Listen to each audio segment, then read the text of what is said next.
हम युद्ध करेंगे, अवश्य युद्ध करेंगे। ये समय युद्ध करने का नहीं भीम भैया। यह समय युद्ध करने का नहीं है तो क्या दुर्योधन को शांति प्रस्ताव भेजने का है? मैं आपका क्रोध समझता हूं भीम भैया, परंतु आपने जो बात क्रोध में कही वो भी उचित है। ये समय शांति प्रस्ताव रखने का नहीं है, परंतु ये समय युद्ध करने का भी नहीं है। यदि हम हाथ बांधकर खड़े रहे तो नारायण अस्त्र से निकलने वाले विविध अस्त्र हमारा नाश कर देंगे। नहीं भीम भैया, बल्कि यदि आप हाथ जोड़कर खड़े रहेंगे तो नारायण अस्त्र का क्रोध शांत हो जाएगा, और यदि अस्त्र उठाकर नारायण अस्त्र का प्रतिकार करने का प्रयास भी करेंगे तो नारायण अस्त्र भयंकर विनाश करेगा। हे वीरों और महावीरों, तुम सब अपने हथियार नीचे रख दो और अपने रथ और सवारियों से नीचे उतरकर विनम्रता से हाथ जोड़ लो। हम सब नारायण अस्त्र की शरण में जाएंगे।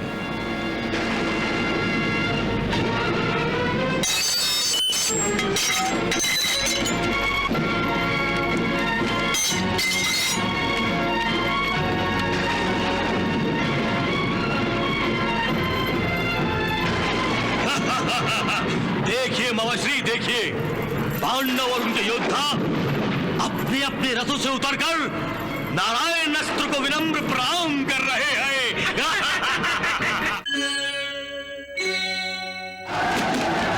हे वीरों, अपने अपने शस्त्रों को नीचे रख दो, अपने अपने रथों से नीचे उतर आओ और हाथ जोड़कर खड़े हो जाओ।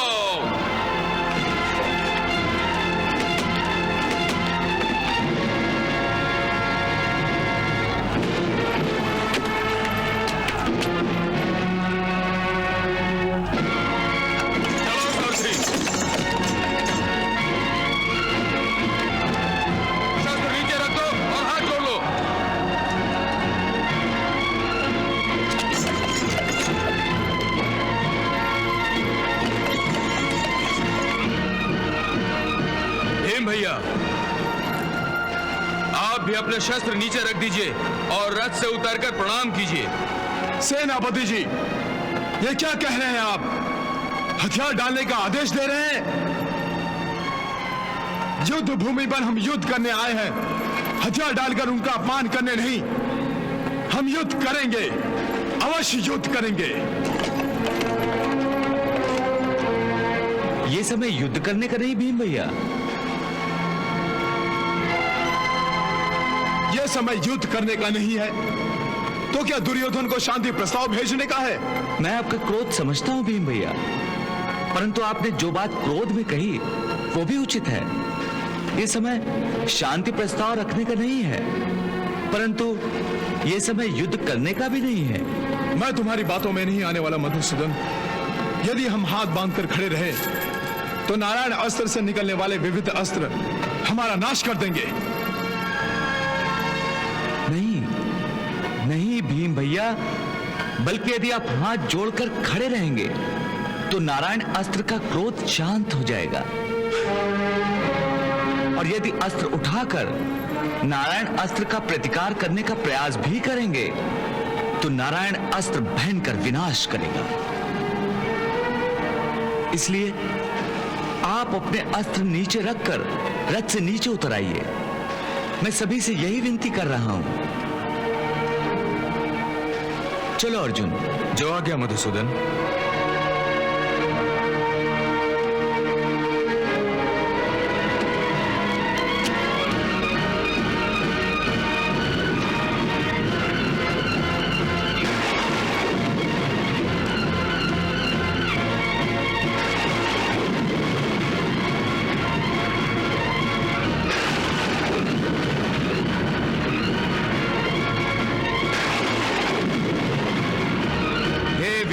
महावीरों, तुम सब अपने हथियार नीचे रख दो और अपने रथ और सवारियों से नीचे उतरकर विनम्रता से हाथ जोड़ लो। हम सब नारायण अस्त्र की शरण में जाएंगे।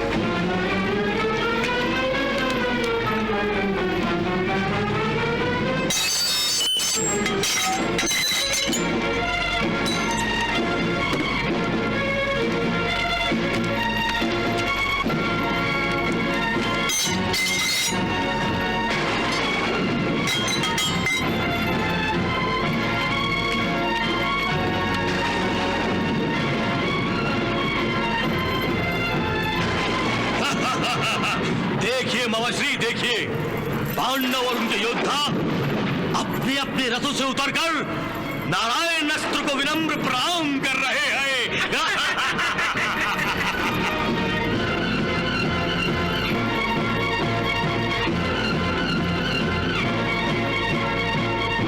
यदि कोई योद्धा युद्ध नहीं करेगा तो भी मैं युद्ध करूंगा। अपने बाहुबल से मैं नारायण अस्त्र का निवारण करूंगा।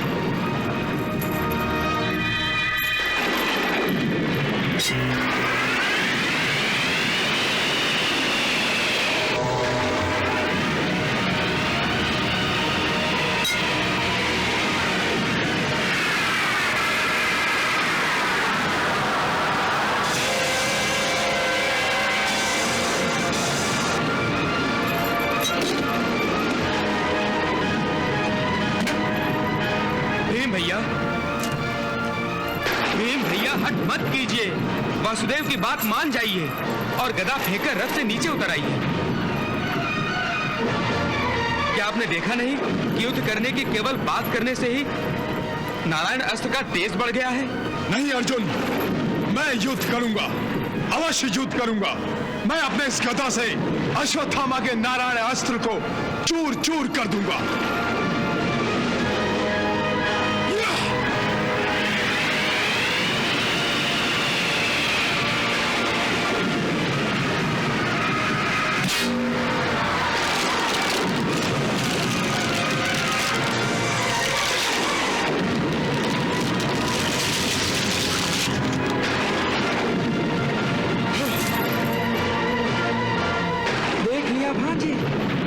भीम अपने बल के अहंकार में नारायण अस्त्र से टक्कर लेने की मूर्खता दिखा रहा है। बुद्धि का शत्रु भीम भला कृष्ण और अर्जुन की बात कहां सुनने वाला है? ये नहीं जानता कि युद्ध बाहुबल से नहीं बल्कि बुद्धि से जीते जाते हैं, बुद्धि से। हाँ मवाश्री, करने दीजिए भीम को आत्महत्या करने दीजिए। अच्छा है, ऐसे ही एक एक करके हमारे शत्रु कम होते जाएंगे। हाँ युवराज, इस नारायण अस्त्र से केवल भीम का ही नहीं बल्कि पांचों पांडवों का अंत निश्चित है। हाँ अश्वत्थामा, तुम इससे अच्छी श्रद्धांजलि अपने पिता को और नहीं दे सकते थे। इससे तुम्हारे पिताश्री की हुई पांचों पांडवों को मारने की प्रतिज्ञा भी पूरी हो जाएगी।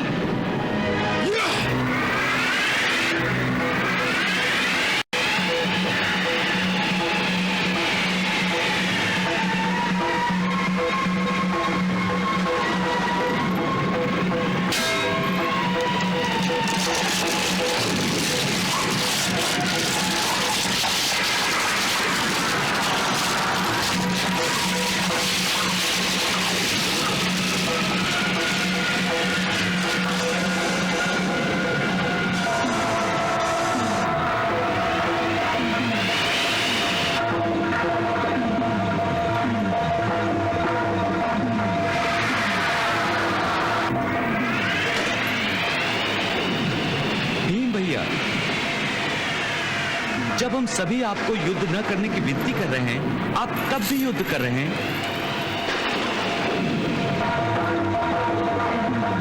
क्या आप हम सबकी विनती अनसुनी कर देंगे? भैया, यदि युद्ध करके नारायण अस्त्र को नष्ट किया जा सकता तो क्या अर्जुन युद्ध नहीं करता?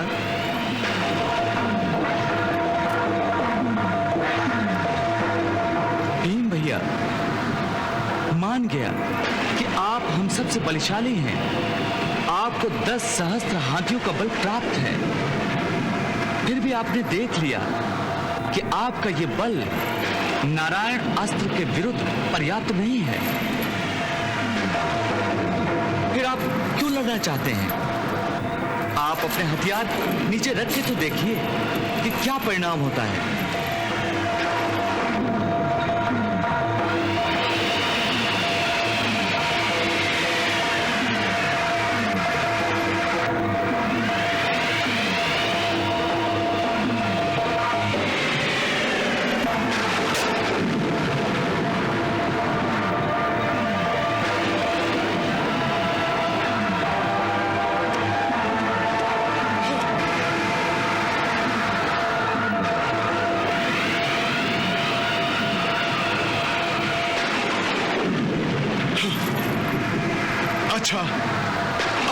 हाथ में शस्त्र नहीं है, ना ही मैं रथ पर हूं, ना ही मैं लड़ रहा हूं।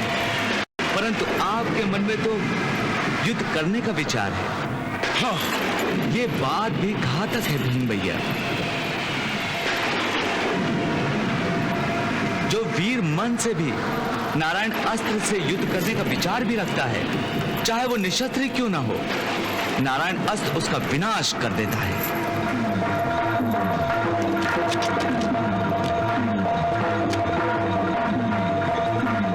इसलिए भीम भैया, आप नारायण अस्त्र से युद्ध करने का विचार अपने मन से निकाल दीजिए और अनन्य भाव से उसकी शरण में जाइए।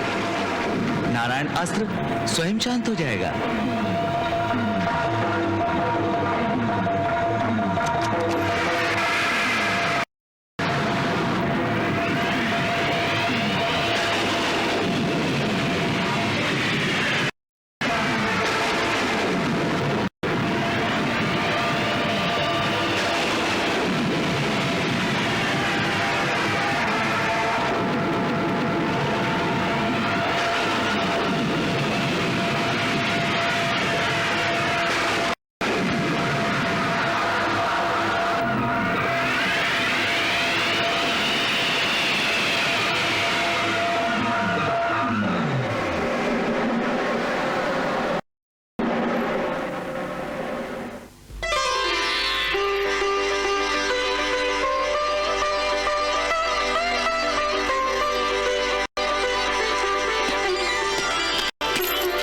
मुझे क्षमा कर दीजिए केशव, मुझसे भूल हो गई।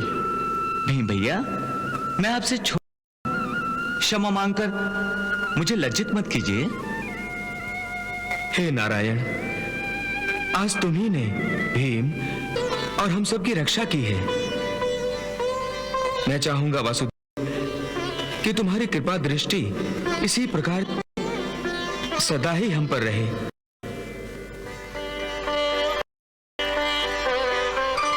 तथास्तु। मेरे पास कर्ण के प्रत्येक बाण का, प्रत्येक अस्त्र का उत्तर है।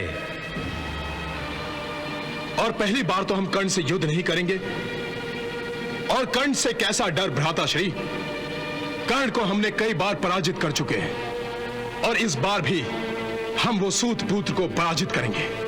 भीमसेन, शत्रु को निर्बल समझने की भूल कभी नहीं करनी चाहिए। कौरवों के सेनापति गुरु द्रोणाचार्य का वध हो गया है। भगवान, उनकी आत्मा को शांति दे। परंतु पांडवों के शिविर में अशांति फैली हुई है। अपने ही हाथों अपने गुरु का वध करके पांडव शांत भी कैसे रह सकते हैं? परंतु अब कौरवों के शिविर का क्या हाल है? कौरवों के शिविर में प्रतिशोध की आग भड़क उठी है और गुरु द्रोणाचार्य का बदला लेने की सौगंध खाई जा रही है। परंतु द्रोणाचार्य के स्थान पर सेनापति किसे बनाया गया है? अंगराज कर्ण को। कदाचित अर्जुन के पास कर्ण के प्रत्येक बाण और प्रत्येक अस्त्र का उत्तर होगा, परंतु कर्ण के पास इंद्र की दी हुई जो अमोघ शक्ति है, क्या उसका उत्तर है अर्जुन के पास?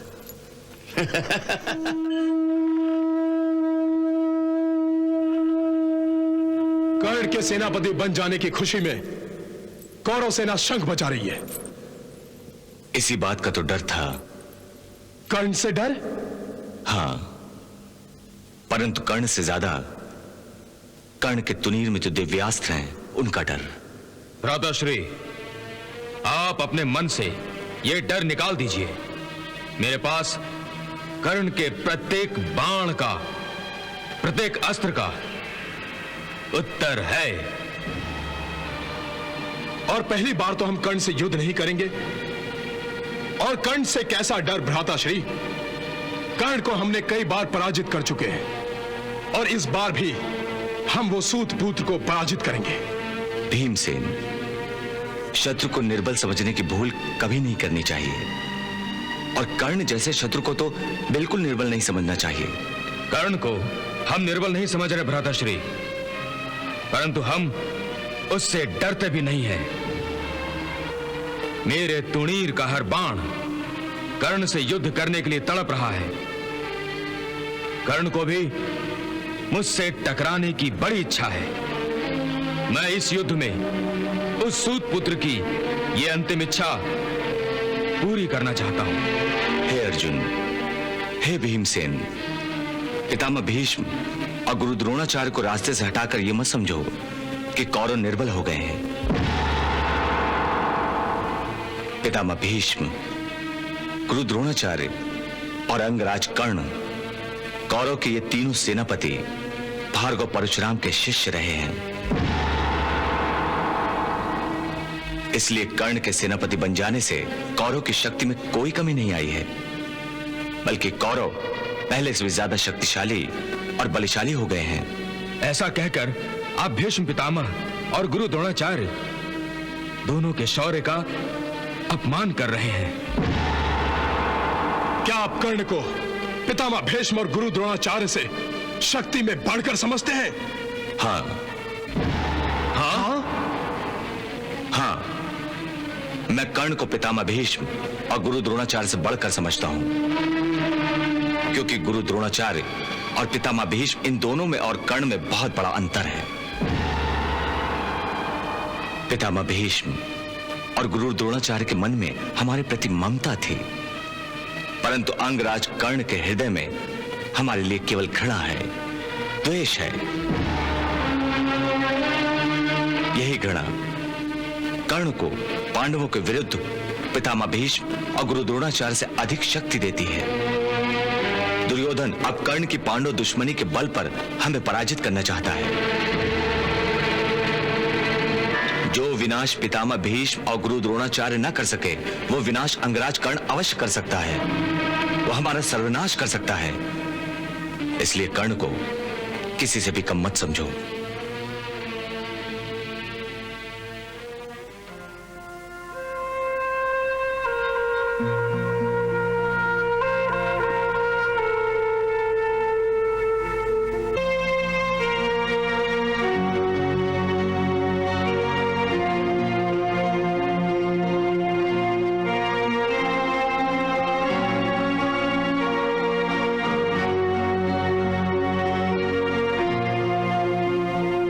राजमाता, युद्ध भूमि से आया हुआ गुप्तचर आपकी सेवा में उपस्थित है।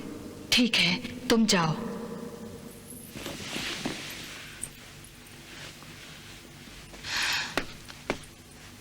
हाँ गुप्तचर, क्या समाचार है? समाचार शुभ नहीं है राजमाता। क्या किसी पांडव को? नहीं, ऐसी कोई बात नहीं है। सभी पांडव सुरक्षित हैं, परंतु कौरवों के सेनापति गुरु द्रोणाचार्य का वध हो गया है। हे भगवान, उनकी आत्मा को शांति दे। परंतु पांडवों के शिविर में अशांति फैली हुई है। शांति हो भी कैसे सकती है? अपने ही हाथों अपने गुरु का वध करके पांडव शांत भी कैसे रह सकते हैं? परंतु अब कौरवों के शिविर का क्या हाल है?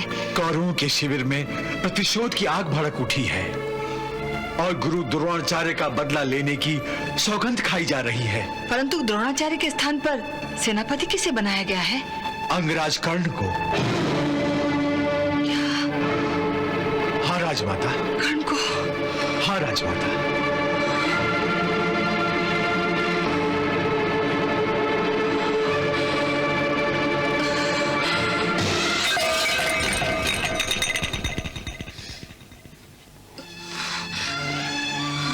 राजमाता, प्रणाम राजमाता।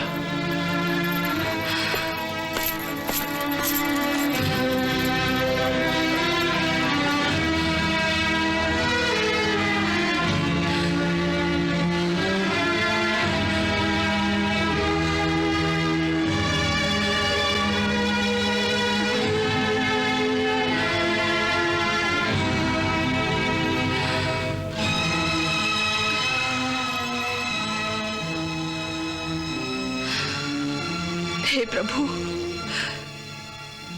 ये सब क्या हो रहा है? ये कैसा खेल खेल रहे हो तुम? मैं जानती हूं कि इस नाटक के सूत्रधार तुम ही हो, परंतु इस नाटक का ये कैसा अध्याय शुरू कर दिया है तुमने। भाई को भाई का दुश्मन बनाकर आमने सामने लाकर खड़ा कर दिया। पांचों पांडवों के सामने कर्ण को लाकर खड़ा कर दिया। अब मैं क्या करूं? कैसे रोकूं इस महायुद्ध को?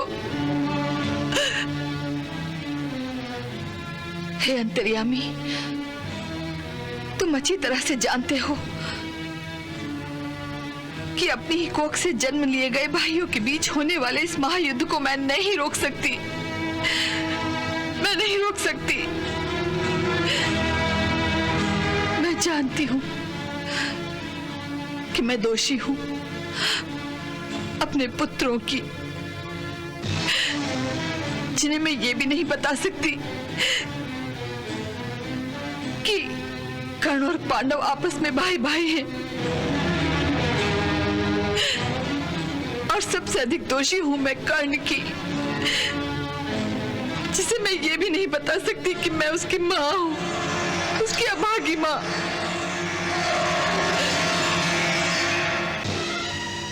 मैं हमेशा इस खेल में पर्दे के पीछे रही और तुमसे भी यही विनती करती रही कि इस रहस्य पर सदा पर्दा डाले रखना। हे प्रभु, अब भी तुमसे यही प्रार्थना है कि मेरी लाज की रक्षा करो।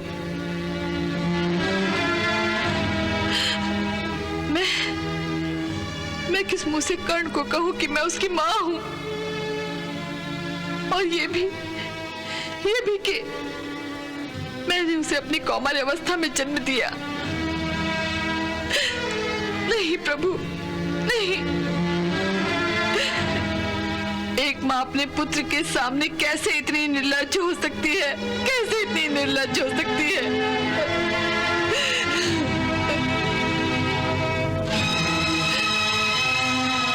नहीं प्रभु, नहीं। मुझे इस दुविधा में मत डालो। मुझे पर्दे के पीछे ही रहने दो। लेकिन कर्ण को इतना तो बता दो कि पांडव उसके भाई हैं, ताकि कर्ण के हाथों अपने भाइयों की हत्या का अधर्म ना हो। हे प्रभु, तुम तो धर्म की रक्षा करने के लिए ही आए हो ना, फिर अपने धर्म की रक्षा नहीं करोगे? कर्ण को ये नहीं बताओगे कि पांडव उसके भाई हैं? कर्ण के हाथों अपने भाइयों की हत्या का अधर्म मत होने दो प्रभु। कर्ण को रोक लो, कर्ण को ये अधर्म करने से रोक लो प्रभु। रोक लो कर्ण को ये अधर्म करने से रोक लो, रोक लो।